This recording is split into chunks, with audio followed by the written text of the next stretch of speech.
Bayangkan ada satu laluan laut yang nampak kecil atas peta, tetapi peranannya cukup besar untuk menggegarkan ekonomi dunia. Di situlah sebahagian besar aliran minyak global bergerak setiap hari, dan bila laluan itu kembali menjadi fokus ketegangan, market di seluruh dunia terus terasa bahangnya. Sekarang ni harga minyak Brent sudah kembali melepasi paras $100 setong. Dolar Amerika pula mendapat semula perhatian sebagai aset selamat ataupun safe haven. Saham lebih berhati-hati dan trader mula memerhati setiap headline seperti menunggu kilat sebelum gurau.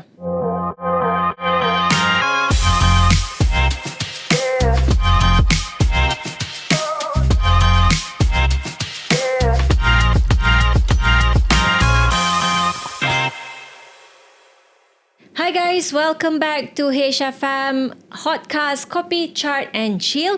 Hari ini kita nak bincangkan kenapa ketegangan di Timur Tengah dan apa yang sedang berlaku di sekitar Selat Hormuz masih sangat penting kepada oil, kepada gold, kepada forex dan juga sentimen pasaran global. Dan tentunya Kamalia tidak keseorangan. Kamalia bersama dengan instruktur kita, Mr. Syamsul Bahri atau lebih dikenali sebagai Acoy. Okey, baik. Abang apa khabar? Baik, Kem. Okey, sihat Sihat. Dengan peperangan apa semua ni. Perang tak perang, kena sihat juga. Kena sihat. Betul. Okey bang, bila kita sebut tentang perang ataupun ketegangan di Timur Tengah ni, kenapa laluan seperti Selat Hormuz ni masih lagi begitu penting? Okey, kita kena faham sebab kenapa Selat Hormuz itu penting. Sebab dia adalah salah satu laluan yang terpenting dalam dunia untuk mengeksport bukan sahaja minyak sebenarnya, dia banyak kepada tenaga, sumber tenaga.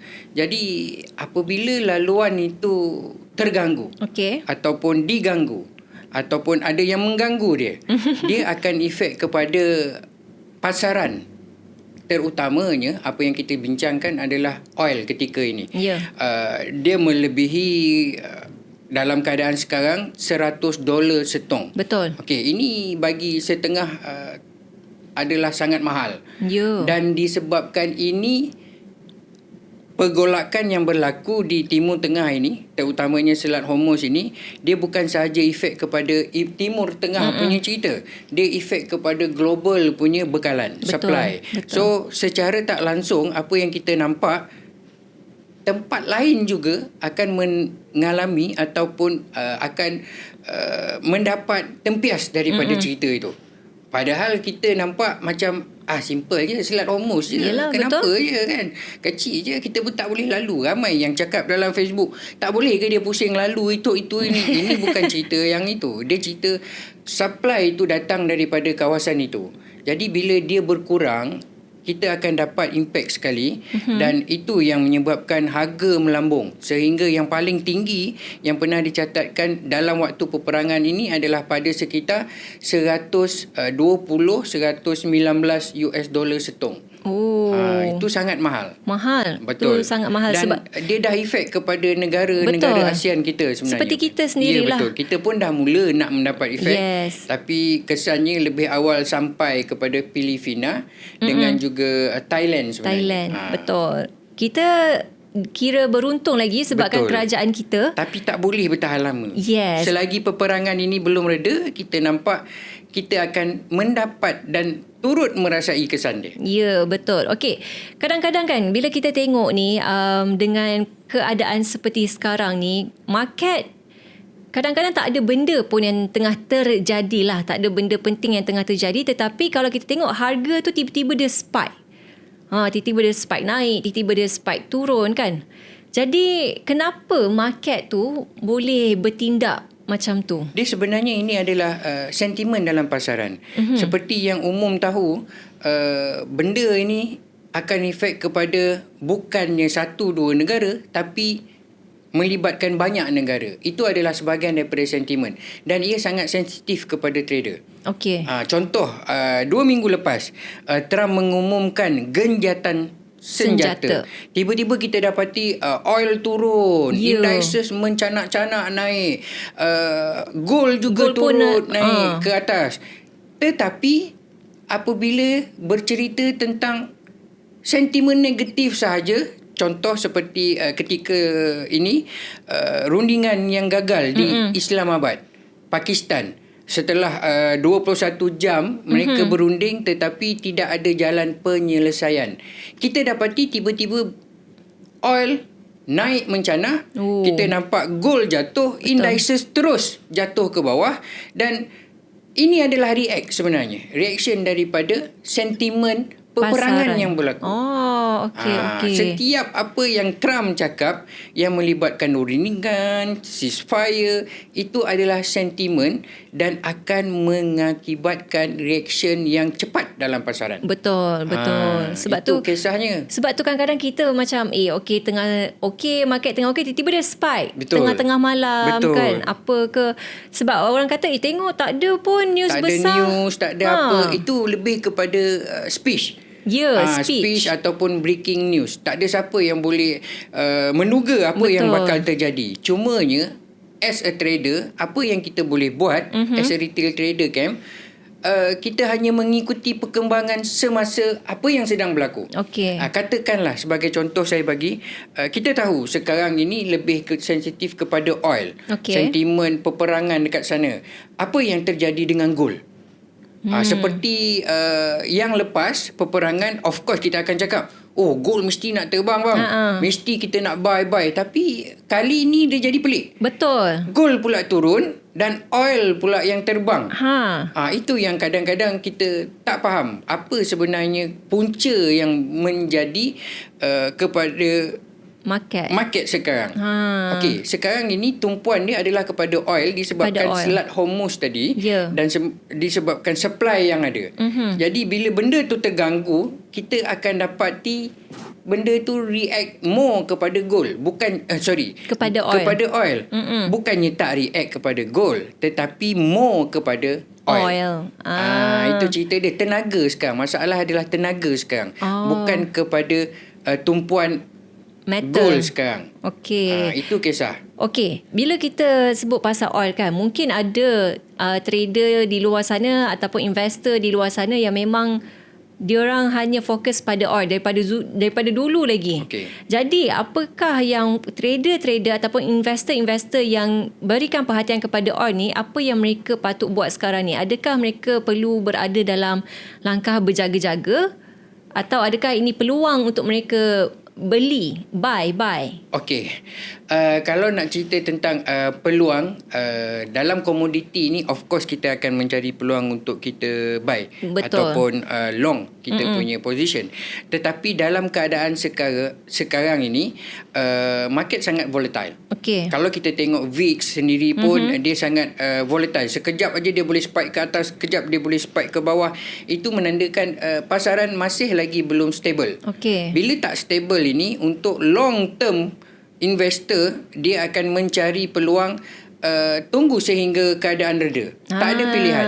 Pemulihan dia akan ada berperingkat. Pemulihan dan sebagainya sebelum dia mula stable.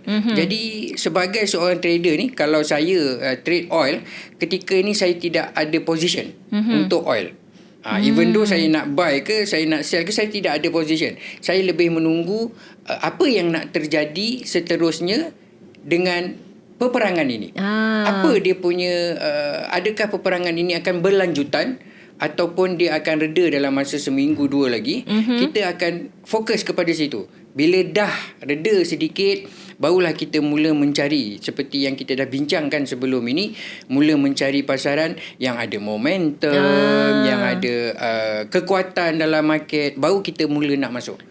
Barulah kita cari peluang. Barulah kita cari peluang. Ya, betul. Okey, itu untuk trader yang fokus dekat oil. Sebab orang ingat bila perang, pergi beli oil kan, ataupun jual ke apa ke kan. Terus sekarang ni cerita tentang emas pula, ataupun gold. Macam yang abang cakap tadi, gold sekarang dia nampak pelik sikit. Mungkin orang expect oil hari ni naik, gold patutnya turun menjunam kan, tetapi itu tidak berlaku. Kalau nak saya terangkan secara ringkas, sebab sekarang ini apa yang kita dapati, kekuatan dolar itu tidak cukup kuat untuk menjatuhkan gold. dan tidak cukup lemah untuk menaikkan gold.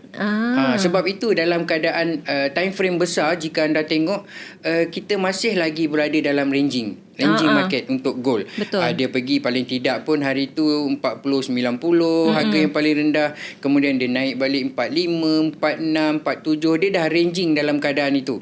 So as a trader, apa yang kita nak buat? Macam keadaan oil tadi sebenarnya, untuk long term position masih lagi belum ada apa-apa position untuk buy sebenarnya. Lebih kepada kalau you trade intraday, scalping. Saja, itu adalah di bawah time frame kecil lah. Ya, betul. Tapi kalau memandang secara besarnya, time frame-nya, kita masih fokus lagi sebenarnya. Setiap penurunan daripada gold itu adalah satu peluang untuk kita buy. Tetapi peluang itu belum ada.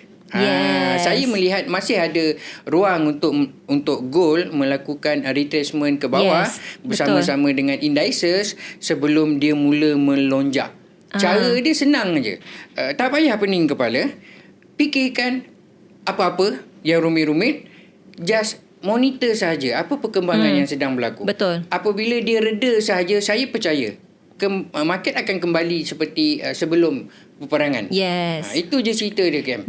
Kita jangan masuk ketika orang tengah sibuk-sibuk ni, kita sibuk nak berperang tunjuk. Biarkan dulu. Biarkan tunggu reda, save apa yang perlu save, dan selepas itu barulah kita mula masuk dalam pasaran. Ya, itu dia. Sebab apa, gold ni pun memang sangat bahayalah. Sekarang ni kita rasa macam hari tu tiba-tiba dia naik, lepas tu dia turun. Lepas tu dia turun pun dia turun laju. Betul. Tanpa ada news. Tu orang kata, kenapa tiba-tiba laju ni? Ada news ke? Kenapa tiba-tiba market ni gerak laju? Turun laju. Satu candlestick tu laju tiba-tiba kan. Rupanya Trump ada bagi speech. Rupanya Trump announce. Itu juga adalah benda yang penting yang kita kena monitor. Cumanya daripada segi experience saya, kalaulah dalam keadaan begini, anda tak perlu riskan. Jika anda nak trade juga, tapi tak perlu riskan banyak. Sebab apa? Sebab kadang-kadang kita takut sentimen ini terlalu cepat berubah. Betul? Dia sensitif. Ketika ini sangat sensitif. Any breaking news, terutamanya speech daripada Trump, Al Jazeera juga memainkan peranan. Contoh artikel-artikel yang bukan saja daripada Al Jazeera, tapi daripada yang lain-lain juga. Setiap benda yang keluar itu akan mainkan peranan ketika benda ni berlaku. Situasi sekarang ni. Betul. Situasi yang tegang ini boleh menjadikan sentimen itu berubah sekelip mata. Cepat sangat. Betul. Itu yang berlaku. Baik, itu dari segi oil dan juga gold. Kalau bagi mereka yang memang trader currency, yang fokus dekat currency sahaja, so bila ketegangan macam ni berlaku, ada orang kata, US adalah safe haven. US currency adalah safe haven. Adakah benda tu masih lagi valid sekarang ini? Sebenarnya valid. Tak ada yang tak valid dalam market kita. Cuma kita faham bagaimana dia berfungsi. Okey, bila cerita pasal US dollar dengan safe haven punya cerita, yen juga mainkan peranan. Kita dah cerita banyak kali benda ni. Yen memainkan peranan. Masalah yang berlaku sekarang adalah yen tidak terlalu kuat. Itu yang kita nampak sesuatu, dan yang menjadi petunjuk kita adalah ke mana arah USD JPY ni sebenarnya. Itu yang bila melibatkan currency, kita akan tengok yang itu. Ke mana arah USD JPY? Katakanlah dalam keadaan peperangan sekarang ini, anda melihat USD JPY lebih kepada sideway mode. Okey, sideway. Dia bergerak dalam range yang kecil saja. Betul. Itu menunjukkan bukan kekuatan daripada dolar sebenarnya. Ataupun kekuatan daripada yen. Faham tak benda ni? Nampak? Anda melihat sentimen yang menjadi punca utama. Sekarang ini currency, kalau anda lihat ranging market dia tidak terlalu besar. Betul. Dia hanya dalam keadaan 100, 200 pip satu hari, dia begitu saja. USD JPY juga tidak ada banyak pergerakan. Ada sebab ke kenapa JPY sekarang ni dia tidak menguat? Okey, sekarang ini JPY tidak menguat sekarang ini sebab kita masih lagi tidak melihat apa-apa yang berlaku dalam indices secara momentum. Jika anda lihat dalam time frame besar, penurunan yang terjadi sekarang hanyalah normal sebenarnya. Walaupun anda tengok dalam time frame H1, bang sampai 1,000 poin, 2,000 poin. Cuba lihat dalam time frame yang besar. Ia adalah normal pergerakan untuk retracement, dan sebab itu kita masih menjangkakan JPY itu tidak ada kekuatan untuk drag indices itu jatuh. Belum cukup kuat lagi. Tetapi berhati-hati sebab JPY dalam keadaan high rate sekarang. Mereka nak high rate. Jadi itu adalah salah satu juga sebab kenapa kita nak kena monitor benda ni.